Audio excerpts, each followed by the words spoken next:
From my view, it seems that Ukraine has become the 51st state of the United States.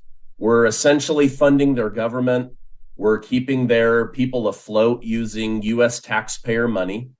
However, Americans and especially Europeans are tiring of this war quickly. They're starting to protest. They're demanding peace.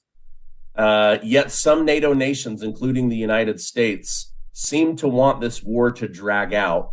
Will NATO only back off when Ukraine is destroyed, or when Vladimir Putin dies or is taken out by his own regime? What are your thoughts on this situation? Well, the first question is a valid one.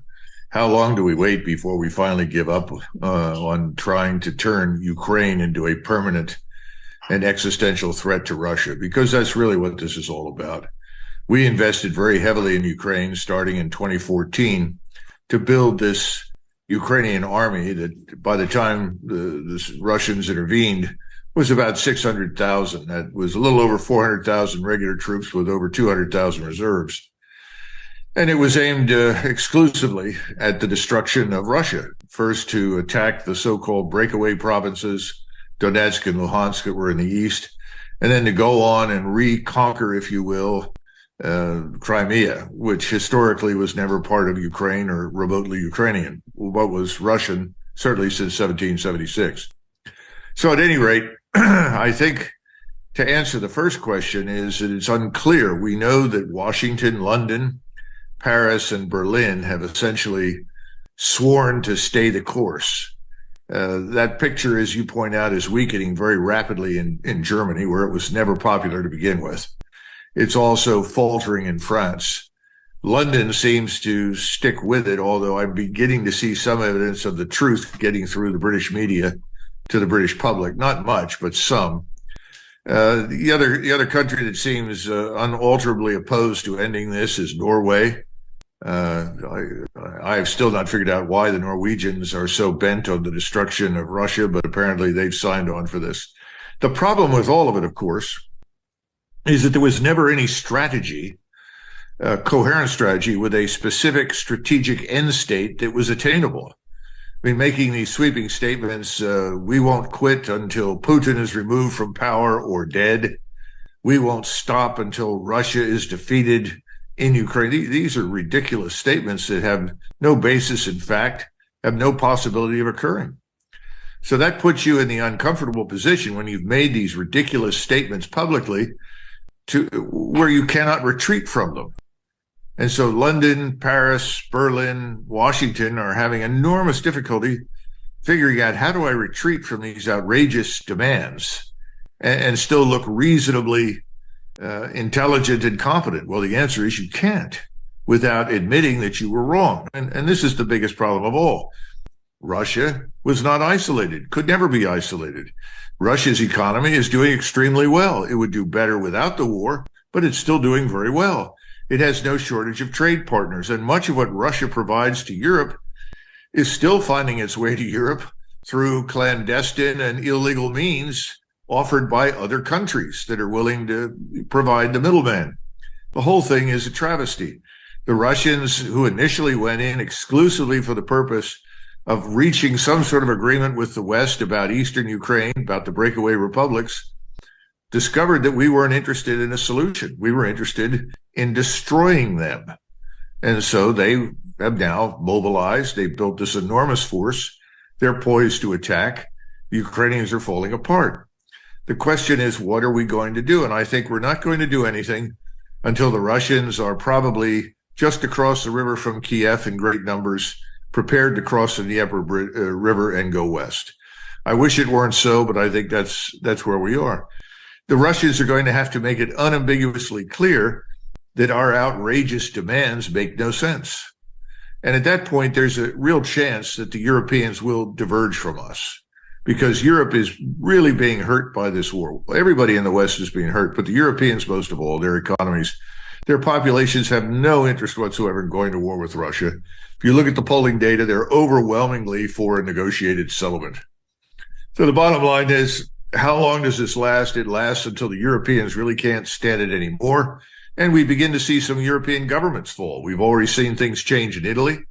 Mr. Macron's position is not that strong, but the real weak link at this point is Berlin. And one wonders how much longer Mr. Scholz can hold on to his job. We have, 50,000 protesters in Berlin over the weekend against the war. Somebody said, well, there were still 10,000 that came out to support the war. Well, I think that's a good demonstration of just where we are.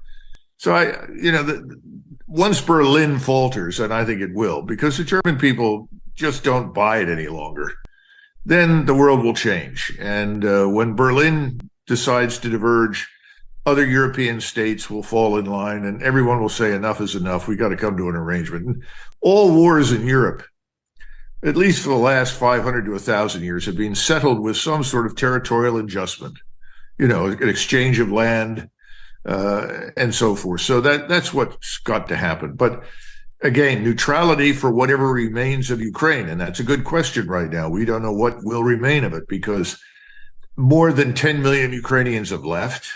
There were already 2 million working in the EU before the 10 million left the country. All the Ukrainians that are being interviewed as they came out of Ukraine have all said, we will never go back. Now we add the numbers of casualties, which are horrific, and there are any number of different interpretations of numbers, but the numbers on the Ukrainian side are very large. Maybe as many as 200,000 dead by now, another 400,000 wounded.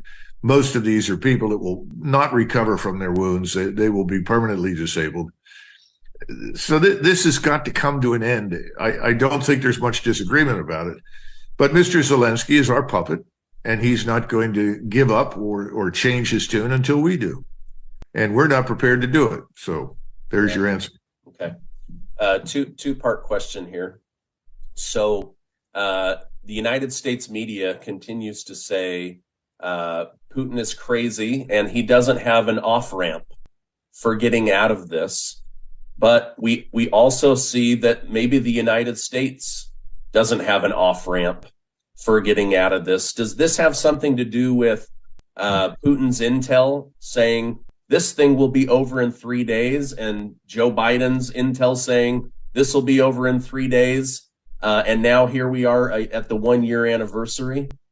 I think on the Russian side, it wasn't so much of an intelligence failure as Mr. Putin was convinced that the Western allies would ultimately negotiate with him once he made it clear that he was serious. Remember, he's been talking about halting the advance of NATO for almost 20 years. This is not a new topic. He's gone to various Munich security conferences, given speeches, and made it clear that the Russians will not accept NATO's encroachment on its borders. I always find it fanciful that people say, well, the Russians invaded Georgia. Well, the Russians went into Georgia because we were there, and we began making noises suggesting that Georgia, of all places, would become part of NATO. Again, he said, look, Ukraine is off limits. That touches us. We have a strong historical relationship with Ukraine. If you insist on turning this into an extension of NATO and threatening us, we will answer in kind. And so ultimately he did that. Where he miscalculated, in my judgment, was twofold. First, he said, I'm going to have a negotiating partner. I think he grossly miscalculated the attitude, not just in Kiev, but in London and Washington and Paris. But remember, this is also the same man who was unaware that we had lied to him during the Minsk Accords. Remember, the Minsk Accords were designed to address most of these concerns. Central to the whole Minsk Accords business and to his objections has always been Ukraine's unwillingness to treat Russians as equal citizens before the law in Ukraine. Instead, they've said, either you convert and become Ukrainian, you abandon your language, your culture, and identity, or you can't stay. And they embarked upon this horrible Ukrainianization. And the two republics were taken under fire. And they began lobbing artillery into those areas almost immediately after the coup in Ukraine in 2014. So they killed 14,000 people in that area long before Mr. Putin ever intervened. So his point is very valid. They were already at war with us. We were just not at war with them. So, yeah, he miscalculated on those scales, and he sent in a very small force. He gave instructions to his officers. Please don't do anything that will make a peace settlement impossible. We want to live with the Ukrainians. They are brother Slavs. They are Orthodox Christians. His generals shook their heads and said, this is not going to work very well. And he said, well, those are my orders. Minimize collateral damage, minimize casualties. It didn't work. On the Washington side, I live here, and so I talked to lots of people, and I think they were extraordinarily arrogant. And they assumed that, oh, Mr. Putin will never do this. He'll never use force. If he does, it'll be the end of Russia, and he knows that. Well, that was always wrong. They had absolutely ignored everything he said, and now the consequences of the war that we're currently fighting.